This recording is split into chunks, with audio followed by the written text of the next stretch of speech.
The new Stellaris update is here, with a bunch of changes including Unity, some new content, and the AI, but in this video we'll be looking at some smaller tips that can make your life easier or help you conquer your enemies. So the first tip is using the take point command, which they've recently changed up where they actually will follow you. This take point command, if activated when it's orange, will encourage the allied fleets to follow you. Here we're being attacked, and they have pretty strong fleets against us. We can probably take them, but we do have 2 allies in this war. So instead of moving in on my own, we're going to try and get the Inari to follow us. So they were coming already. If we put take point on, they should stick to us. So we can fully command where they go with 5 cruisers. That'll be very helpful. So now they'll slow down and follow us, and if I move, they follow us. Now multiple fleets can help, and they have fleets coming as well that might stick to us, but we need to defend now. Now we have all our fleets stacked up, we can move, and the AI will follow us. So we actually have a huge fleet. They've got even more fleets here, so we'll try and go in and stop them. And here we go with our AI following us in with some cruisers.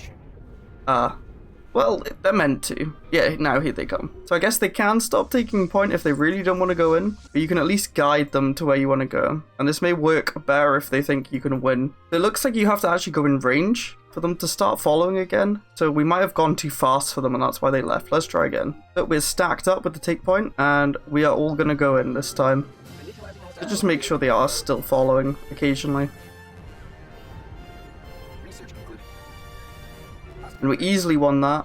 They are running away. Okay, the take point does work. It can be a bit finicky at times, and they will sometimes go off and do their own thing. But at least you can kind of guide the AI to where you want to go. If you're liking this video so far, then you should like this video. It helps out a bunch and gets it out to more people like you. Down to the next tip, which involves influence. So they've removed factions producing influence and now they produce unity. There's a lack of ways to actually produce influence for empires. Influence isn't used too much. You still need it to claim and also for agreements with other empires. So there are only a few ways to increase influence within the game. Excluding from your picks at the start are rivalries and power projection. So what is power projection? Power projection is how much your navy can cover your sprawl. Currently, my empire has 278 out of 289, which is 96%. So we don't receive the flat max, which is 2, which can be increased through civics or ethics, I believe. Now we get a percentage increase as we only have 139 fleet, but this gets doubled.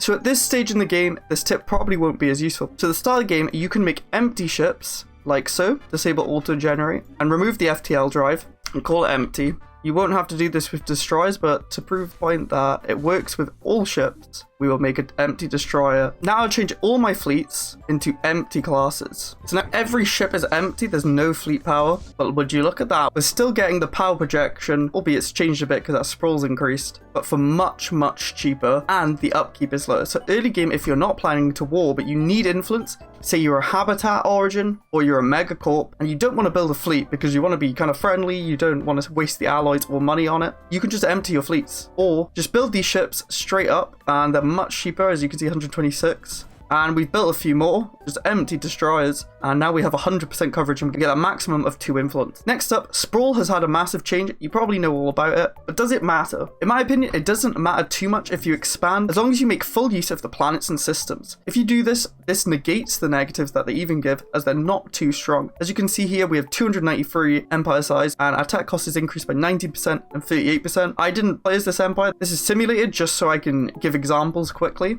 but as long as we take advantage of all the planets in our systems, which the AI actually has, it's not too bad. We can compensate. But if you do want to control your empire sprawl, there are a few things you can do. The expansion trait can decrease your empire size from systems and colonies by 25%. This is a huge perk if you want to maintain these costs, which this empire has. Once you have gotten 3 ascension tiers, you can also ascend your planets. Once you've ascended your planets, you get less sprawl from these planets, including what the pops give and the planet.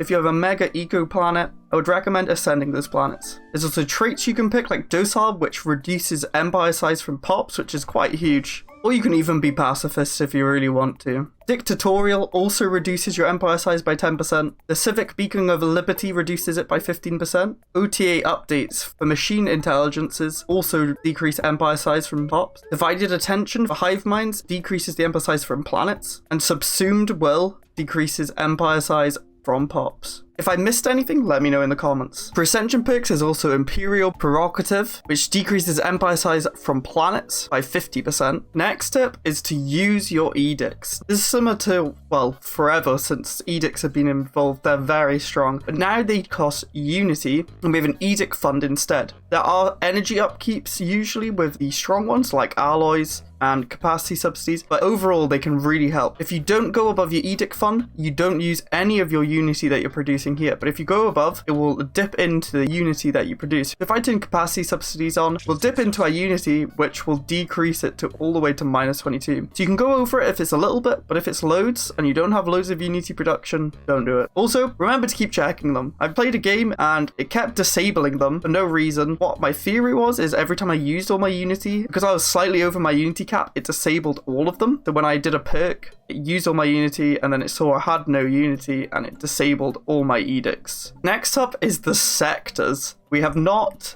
talked about this and I barely knew it existed because it's just not useful. I was told by Sapphire Phoenix these sectors are actually pretty decent now. Because of the AI rework, they actually can manage sectors. So if you don't enjoy the planet aspect and you want to just let the AI do the sectors and profit from it, I'd highly recommend actually using the sector screen over here. Use the shared stockpile. You can pay into it monthly or in bulk, and they will pull resources to produce you alloys, consumer goods, unity, science. You can also tell them what focus you want. They're all on balance at the minute, but you can do production, manufacturing, or research. Well, hopefully that will help many of you who don't enjoy the micro of having loads of planets. Next up, a small little change I saw on Reddit was that Arrested Development was changed from minus 10,000% experience gain, I think it was, to just -2 leader cap, which isn't awful. They can just go up to level 4 because it's -2. Next up, do not underestimate the AIs. Their economies are now super strong, especially at Grand Admiral where they get buffs and they just know how to play the game now. It does make conquering a lot more fun because you will run into useful planets. All of the examples I've shown were all generated by AIs. I didn't play any of this game. I've just been tagging in and I show you examples. Their fleet movement can be weird, but if that's your ally or your enemy, they tend to not want to death ball, but you can use take point to at least guide your allies to where you want them to go and hopefully take advantage of the enemy not death balling. If you want to see the new AI in full action, Grand Admiral, all against each other with user submitted empires, then you should watch this video where they fight to the death